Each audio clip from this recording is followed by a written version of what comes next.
Hello and welcome to Jennifer Knatters Vlogmas 2021. It is day 2. I am noticing that you can completely see on the wall behind me that at some point my now 4-year-old drew all the way across the wall. It doesn't scrub off well because that is textured wallpaper, but we didn't change the wallpaper when we moved in because we had small children and they were going to do things like draw on the walls. Definitely the younger one, more so than the older one. Even though, like, the older one used to be younger, never did this kind of stuff. That's what I'm trying to say. The older one, even at younger ages, wasn't prone to drawing all over the wall. The younger one is still not allowed unsupervised access to her washable markers because every time I forget to put them away, at some point in the near future, she gets them and draws on things she's not supposed to be drawing on. Absolute artist, that one. I am sat here. I've actually already made my tea. I've already filmed the Advent tea part. I've got tea. I've already done 2 little segments on my hair situation, including a nice rant on appropriation and othering of Black bodies in racism baked into the curly girl movement. So that, I'm sure, is something fun to look forward to. I'm not editing out the ums and ahs on this like I normally would in my, or at least sometimes do in my regular podcast, because this is just us sitting down having a cuppa. I pulled out my Christmas mug today. I'll try not to talk with things directly in front of my mouth. So I've got my tea in my Christmas mug. I won't tell you which one. That's a surprise for later when I put in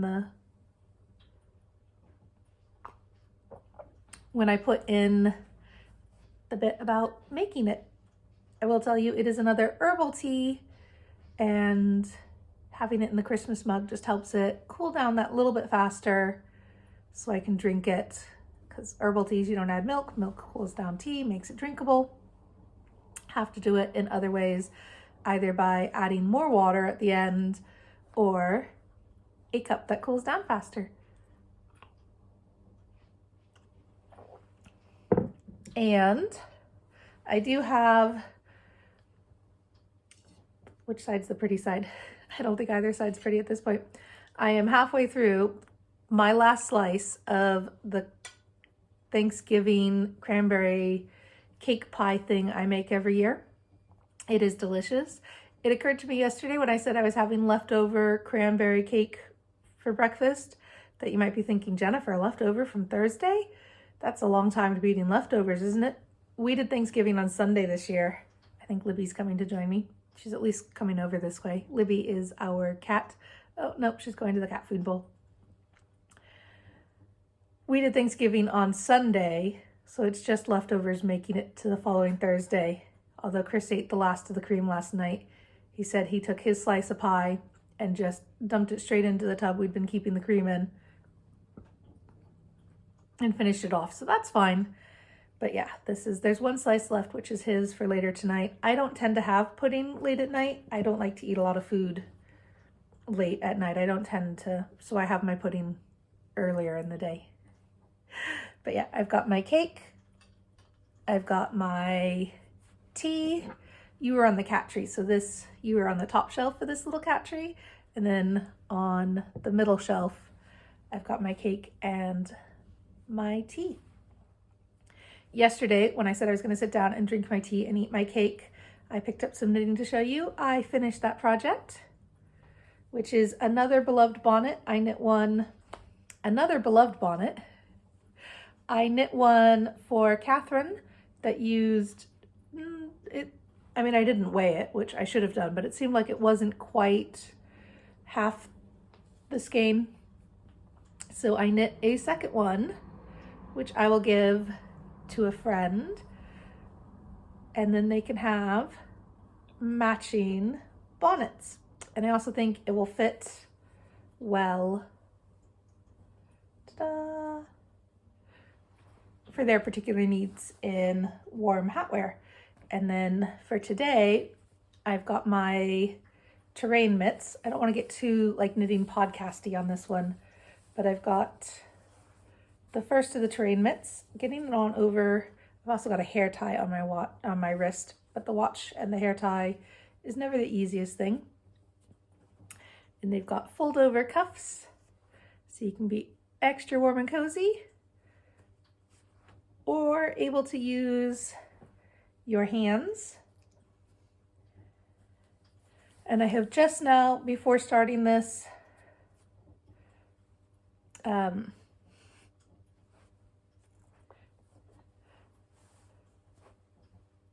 picked up the stitches for the thumb hole. That was just to count my rounds to make it match the other one. So I will get the thumb today. That shouldn't take long at all. I will get on with those in just a little bit. I do think from yesterday's podcast, I think I have improved some of the things I did. Sorry about that. Had to have a little pause and restart, and Libby has come to join me. I was talking about how I was trying to speed up the time, like make a time-lapsey or, really fast, boiling the kettle and steeping the tea and hanging the ornaments on the Christmas tree advent calendar. And in YouTube Studio, I could only speed it up to 2 times the speed, which was still a really slow segment. But later, after I did that, I was looking at the video in Libby was on my lap, and now I've got a mucky lap, dirt on my legs, on my trousers.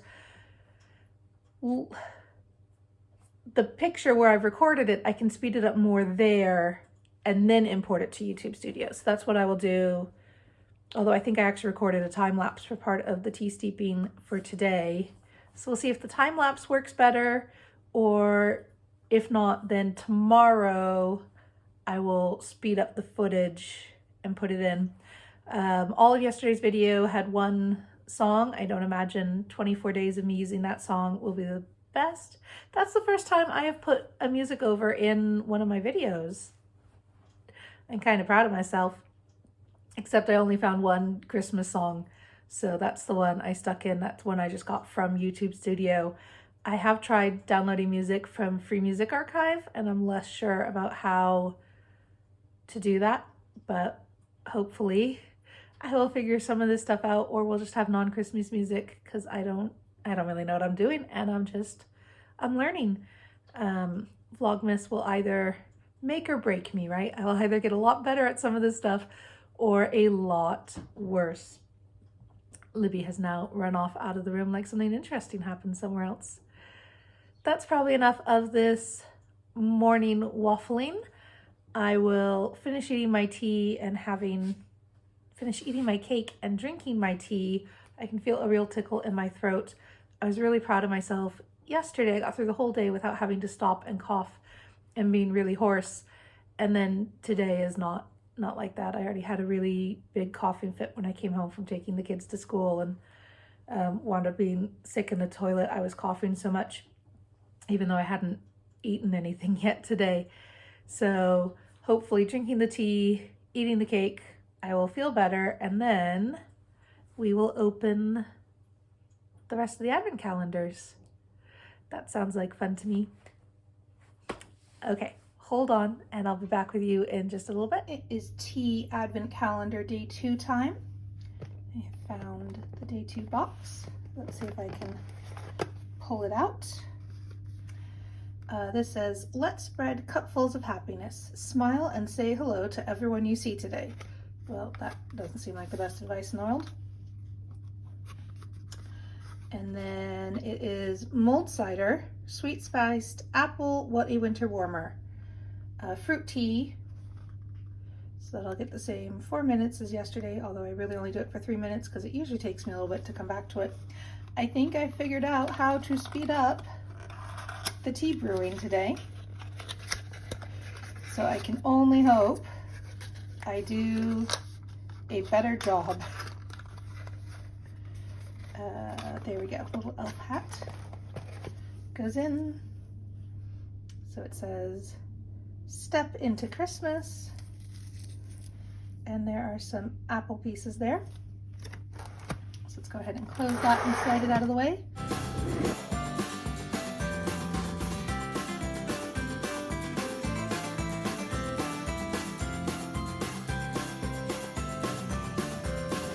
Jolly old Saint Nicholas, lead your year this way.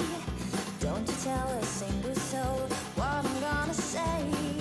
Christmas Eve is coming soon, now you dear old man. Whisper what you bring to me, tell me if you can. Saying doo-be-doo-be-doo, da-da-doo, doo-doo-doo-doo-doo. Saying doo-be-doo-be-doo, da-da-doo, doo-doo-doo-doo.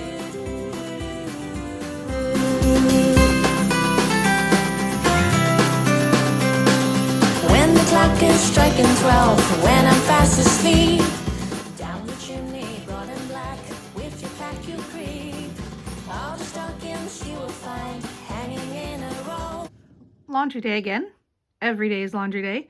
This is my laundry this time, and also some, like, a bath scrubby.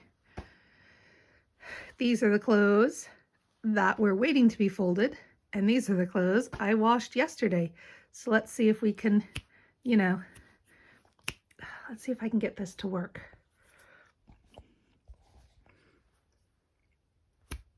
Did it work?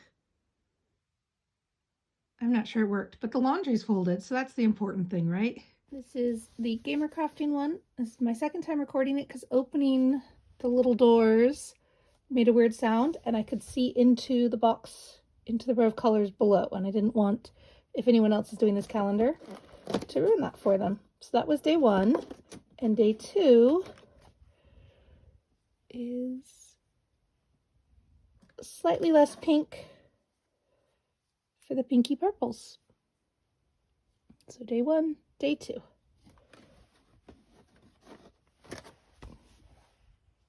Okay, Woolly Goodness is a slightly darker pink than yesterday, or a slightly solider pink, I think would be an accurate way to do it, and some buttons. The Christmas tree advent calendar has its first 2 ornaments. There was a bit of a disagreement about who got to put an ornament up yesterday, so I said nobody got to yesterday, and they each got to do one today. Did you come in here? Did you come in to see what I'm doing?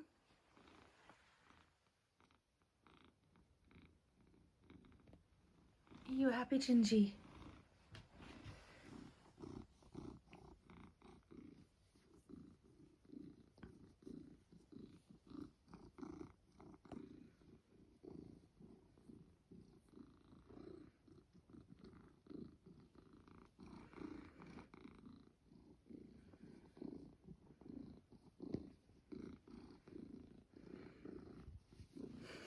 I'm sorry.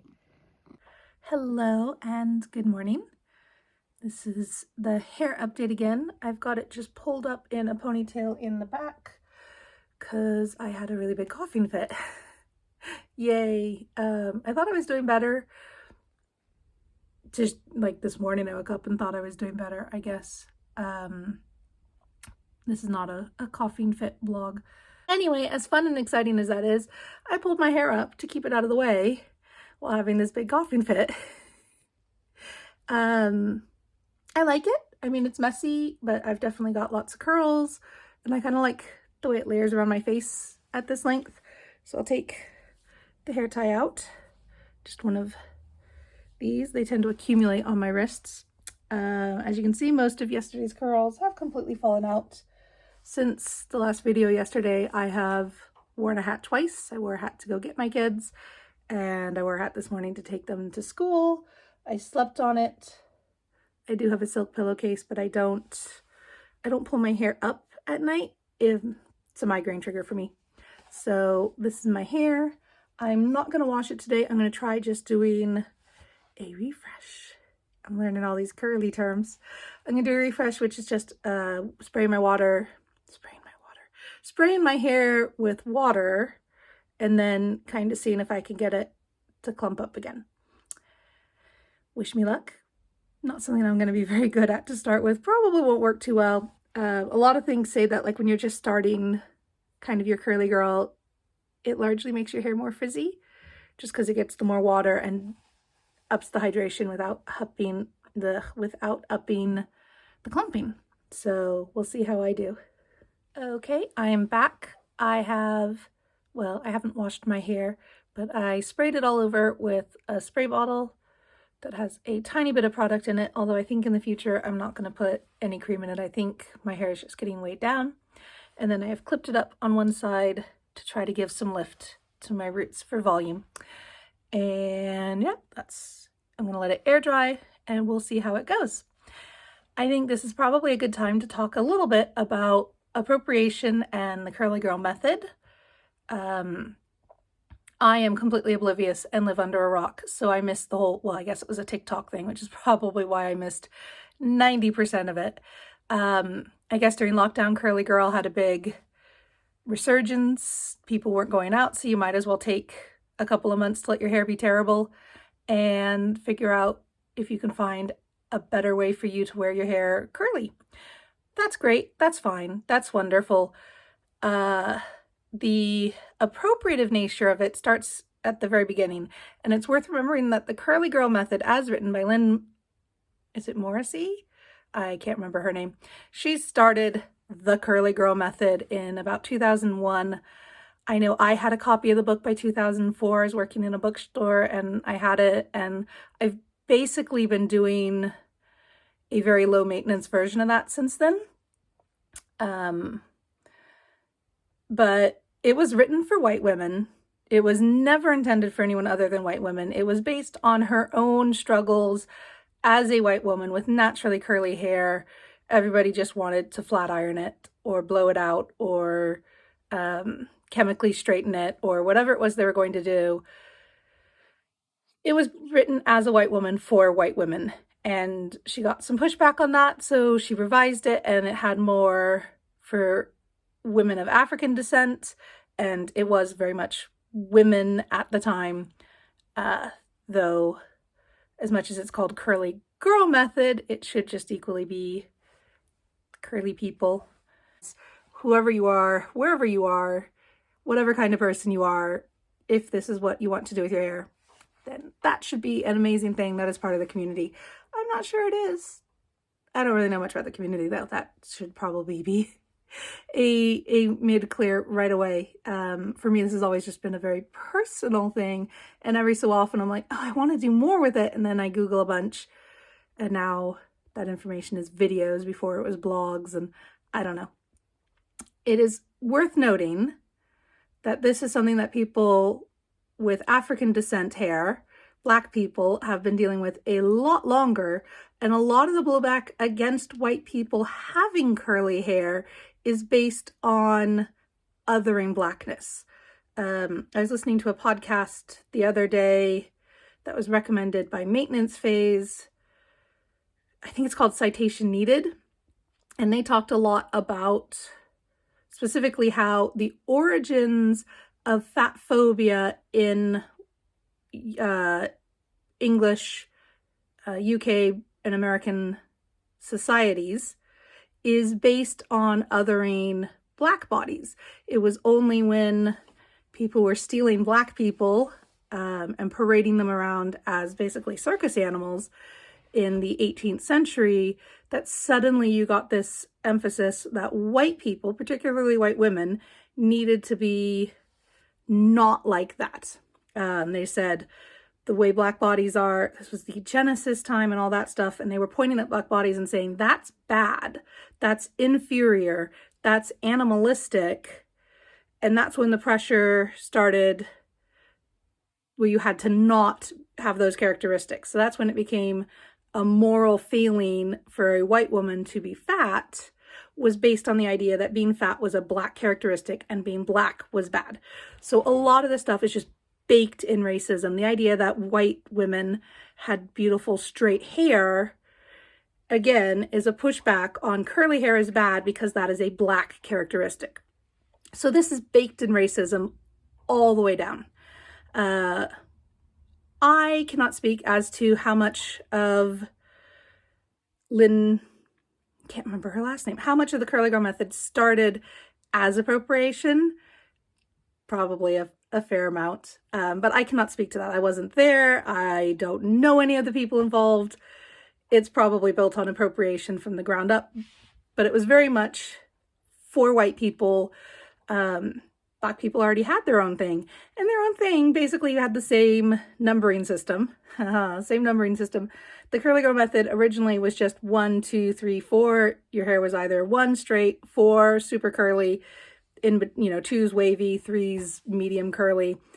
Andre Walker, a black hairstylist who, among other things, was Oprah Winfrey's hairstylist in the 90s, the early 90s, came up with a system that was 1A, 1B, 1C. So when you have the letters with it, that is very much a styling distinction created by a black hairstylist. Again, his name is Andre Walker. I don't know if he has passed on. I don't know how old he is. I don't know anything about him. So I'm going to continue using the present tense. Possibly could have done more research on this. This is just a very brief, and Googling this now was a lot more difficult than it was even 2 years ago when I last looked some of this up, because there is now so much more about curly girl.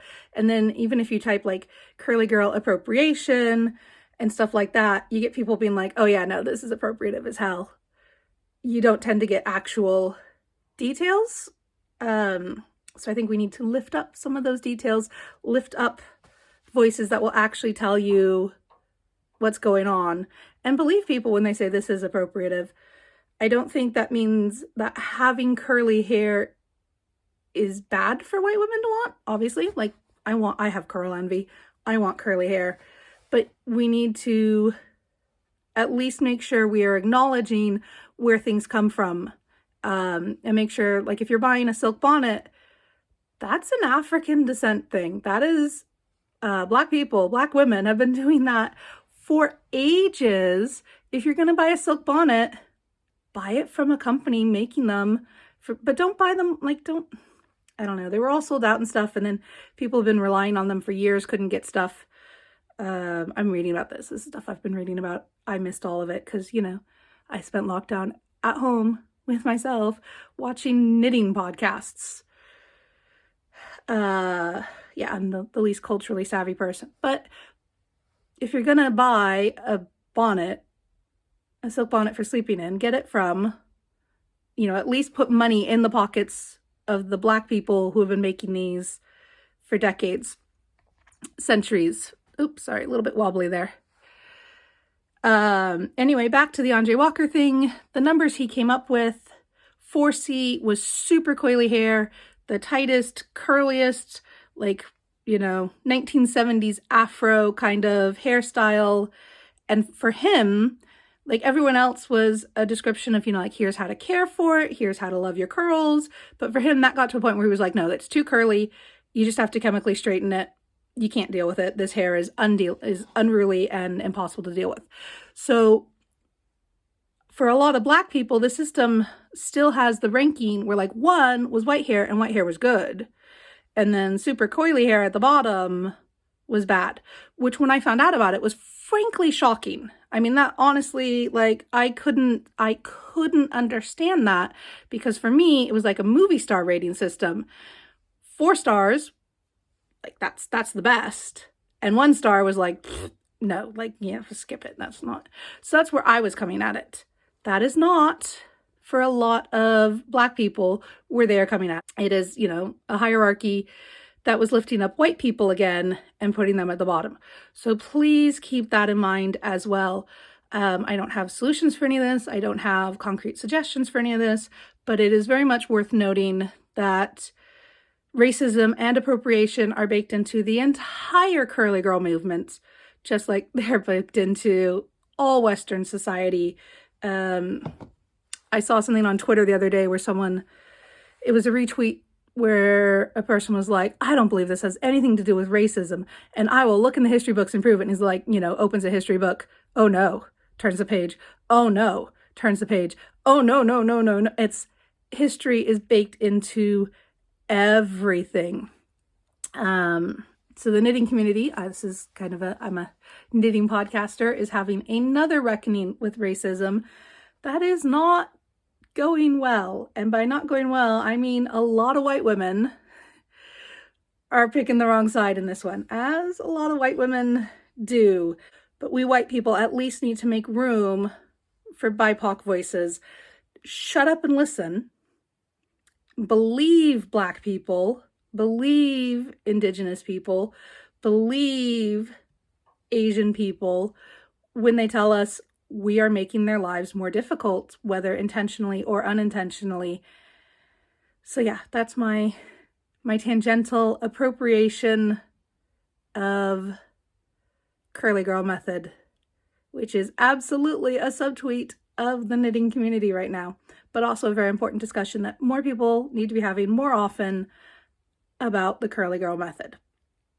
So yeah, go Google. This is not a place for huge long lectures, although apparently I've already spent 12 minutes on the topic.